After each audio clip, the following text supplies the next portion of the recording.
জাপানের স্কুলগুলোতে এমন একটি নিয়ম প্রচলিত আছে যা শুনলে আমাদের মতো দেশের মানুষ অবাক হয়ে যাবেন। সেখানে চতুর্থ শ্রেণীর আগে অর্থাৎ প্রায় ১০ বছর বয়স পর্যন্ত কোনো ছাত্র বা ছাত্রীকে পরীক্ষার মুখোমুখি হতে হয় না। আমাদের দেশে বা অন্যান্য দেশে শিশুরা স্কুলে ভর্তি হওয়ার পর থেকেই পরীক্ষার চাপ, নম্বরের প্রতিযোগিতা এবং মুখস্থ করার দৌড়ে জড়িয়ে পড়ে।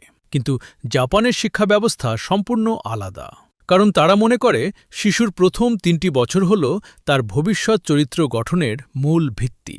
জাপানের শিক্ষাবিদদের মতে স্কুলের প্রাথমিক দিনগুলোতে বইয়ের পড়া বা নম্বর তোলার চেয়েও অনেক বড় কিছু শেখানো জরুরি।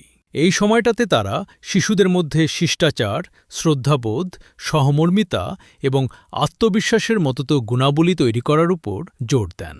তাদের দৃঢ় বিশ্বাস, একটি শিশু যদি ভালো মানুষ হিসেবে গড়ে না ওঠে তবে সে কতটা বুদ্ধিমান তা কোনো কাজে আসে না। তাই পরীক্ষা না নিয়ে তারা শিশুদের মানুষ হবার পাঠ দেওয়ার দিকেই বেশি মনোযোগী থাকে। এটি শুধু পড়ালেখার প্রতিষ্ঠান নয়, এটি জীবন চর্চার কেন্দ্র। এই শিক্ষা পদ্ধতির আরেকটি বিশেষ দিক হল স্কুলের পরিচ্ছন্নতার দায়িত্ব।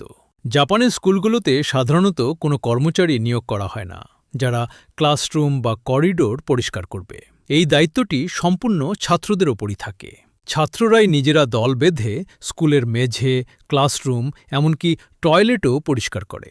এর মাধ্যমে তারা শৈশব থেকেই শিখে যায় যে নিজের পরিবেশ পরিচ্ছন্ন রাখা নিজের দায়িত্ব। এটি তাদের মধ্যে অলসতা দূর করে এবং কাজের প্রতি শ্রদ্ধাবোধ তৈরি করে।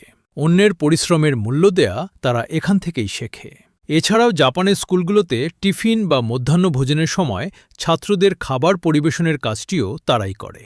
স্কুল থেকে কোনো খাবার সরবরাহকারী কোম্পানির লোকজন এসে খাবার বিতরণ করে না। শিক্ষার্থীরা অ্যাপ্রন পরে নিজেদের মধ্যে খাবার নিয়ে আসে এবং সবাইকে পরিবেশন করে।